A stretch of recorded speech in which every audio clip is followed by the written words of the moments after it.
So what did I think about those comments? Let's talk about it. I actually was able to ask Austin about this today, more content to come on Racing America, and was like, hey, have you and Joey been able to talk yet? What was that conversation like?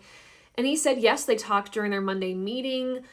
He understands where Joey's coming from. He understands the frustration because he and Joey were in contention to potentially win the stage, get really good stage points, and ultimately it didn't work out.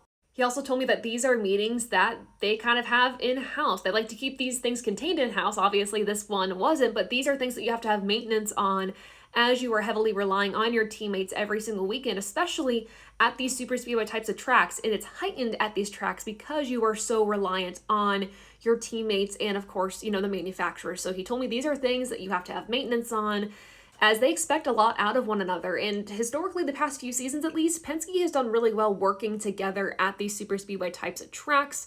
That doesn't mean there's going to be some frustrations to come with that. And I think about the moment when Cindric won the Daytona 500 by bailing on his teammate Ryan Blaney. Only one driver can win the 500, right? So you kind of understand that. Of course, Blaney got the wrong end of the stick there, but you have those moments where you're going to have to fight your teammate for stage wins, in race wins, and sometimes it's just not going to work out. You also don't want to put your teammate in a position where you give them a bad push and you send them into the wall, because that's worse, right?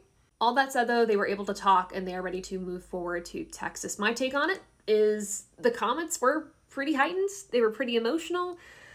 Like Cindric said, they like to keep that in-house, but we all heard it. So I'm not going to take the comments as anything more than just in-race frustration. The two have talked it out, and they are ready to move forward. I deal with this the same way as short track tempers. Anything the drivers say on their radio about another driver, whatever, I take it with a grain of salt. It is a heightened and stressful situation.